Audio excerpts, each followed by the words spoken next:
मैं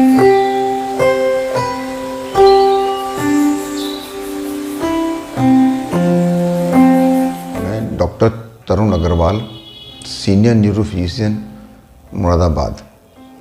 मिर्गी में मेरी विशेष रुचि है। मिर्गी दिमाग की एक बीमारी है, कोई दैविक आपदा नहीं है। मिर्गी के संबंध में लोगों को बहुत भ्रांतियाँ हैं। जैसे कुछ लोग इसको दैवीय आपदा मानते हैं, कुछ लोग भूत प्रेतों का चक्कर मानते हैं। इसी चक्कर में ये लोग ताबीज़ बांधना, गंडा बांधना या और चीज़ जो गलत चीज़ें हैं उसको करते हैं। इवन कुछ लोग तो मिर्गी का दौरा पड़ने पर जूता सूंघाने वाली प्रक्रिया भी करते हैं। समाज के अंदर जन चेतना ना होना ही मिर्गी रोग का इलाज में बाधा है। अगर समाज जागरूक हो, उसको ये पता लगे कि ये भी आम बीमारियों की तरह से ही एक बीमारी है और इसका इलाज संभव है, इसके लिए उचित डॉक्टर के पास जाकर अपना इलाज कराएं तो 70% केसेस में पूर्ण सफलता मिल सकती है। बाकी केसेस में दवा लंबे समय तक खानी पड़ सकती है। इसका कोर्स लगभग 3 से 5 साल तक का होता है।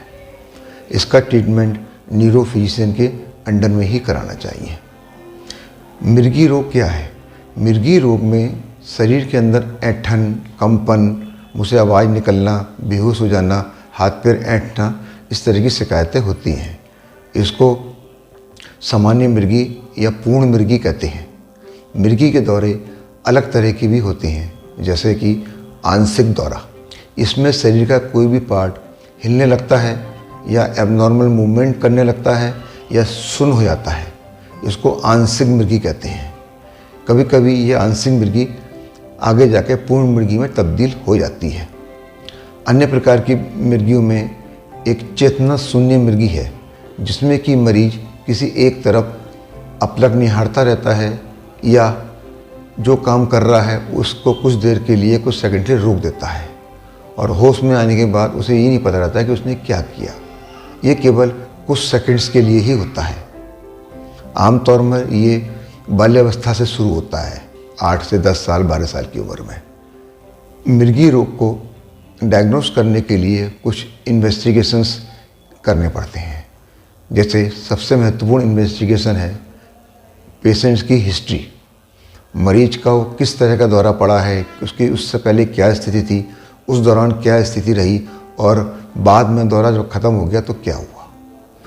इसके लिए सबसे अच्छा जो टेस्ट है उसका, कोई अगर साथ में उसके हो या कोई भी रिलेटिव हो, फ्रेंड हो, तो इसकी वीडियो फोटोग्राफी करा लें। वो डॉक्टर के लिए सबसे बड़ा एविडेंस होता है। जांचों में एक EEG आता है। EEG है विद्युत तरंगों का कंप्यूटर द्वारा लिया गया मानचित्र। जैसे दिल का ECG होता है, वैसे ही ब्रेन का EEG होता है। ये भी एक काफ़ी महत्वपूर्ण इन्वेस्टिगेशन है। मिर्गी रोग का कारण जानने के लिए कुछ इन्वेस्टिगेशंस अलग से कराने पड़ते हैं। जैसे CT स्कैन है, MRI ब्रेन है, फंक्शनल MRI है, स्पेक्ट्रोस्कोपी है। इनसे मिर्गी रोग के कारण का पता लगता है। मिर्गी रोग के मुख्य कारण जैसे हैं जन्म के समय दिमाग को ऑक्सीजन ना पहुंचना, खून में शर्करा की कमी होना, सोडियम पोटेशियम की कमी होना, जन्मजात विकृतियाँ होना, कोई इन्फेक्शन जैसे कि एनकेफ्लाइटिस है, मेनिंजाइटिस है, इसका हो जाना, कोई सिर में चोट लग जाना और वर्म का संक्रमण होना जैसे कि न्यूरोसिटिक सर्कोसिस है। ये हम लोगों के काफ़ी कॉमन प्रॉब्लम है आजकल। बड़ी उम्र में दिमाग के अंदर ट्यूमर होना, नस का ब्लॉक हो जाना या हेमरेज होना, ये भी इसके कारण है।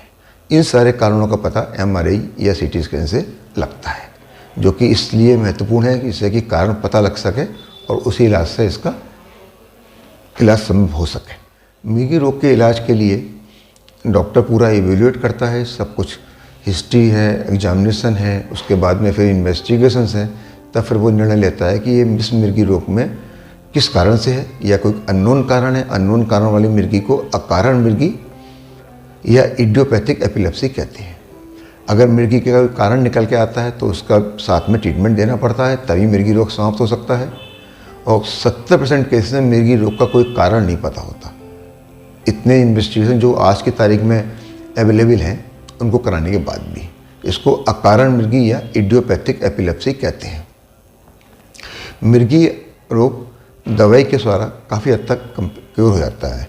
लेकिन कुछ परेशानियाँ इस तरह की हैं जो दिमाग के अंदर फोकस बन जाता है, जैसे ट्यूमर हो या कुछ और चीज़ें हों, ऐसे केस में सर्जरी करना अनिवार्य होता है। कभी कभी ब्रेन के अंदर बना हुआ कोई फोकस लगातार ब्रेन को स्टिमुलेट करता रहता है। ऐसे केसेस में जब दवाइयाँ काम नहीं कर रही हों, कई दवाई के बाद भी दौरे पड़ रहे हों, तब सर्जरी भी की जाती है। सर्जरी से भी ऐसे केसेस में आराम मिलता है। एक मिर्गी दौरा जब पड़ता है तो उस समय हमको क्या सावधानी लेनी चाहिए, एक जनरल पब्लिक को थोड़ी सी बातें पता होनी चाहिए।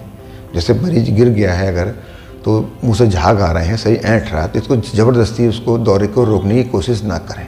आसपास से जो नुकीली चीज़ें हैं, इस तरह की चीज़ें जो उसको हार्म कर सकती हैं, उनको हटा दें।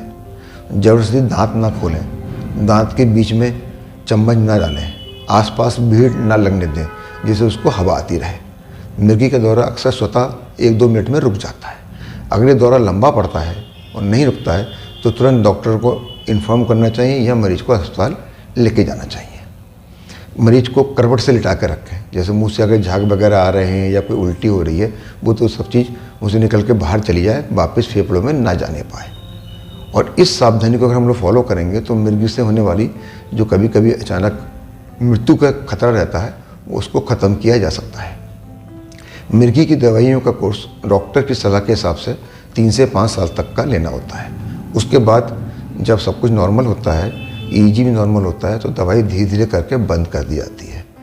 दौरे के दौरान कुछ सावधानी भी रखनी ज़रूरी है, जैसे कि नींद पूरी लेना, लंबे समय तक भूखा ना रहना, मोबाइल कम देखना, फ्लकरिंग या डिस्को लाइट से अपने आप को दूर रखना, बहुत ज़्यादा एग्जर्शन ना करना, बहुत ज़्यादा ट्रैवलिंग से अवॉइड करना। ये सब चीज़ें भी ऐसी हैं कि अगर हम इसको दवाई के साथ साथ इन चीज़ों को भी ध्यान रखें तो दौरे निश्चित रूप से काबू में आ सकते हैं।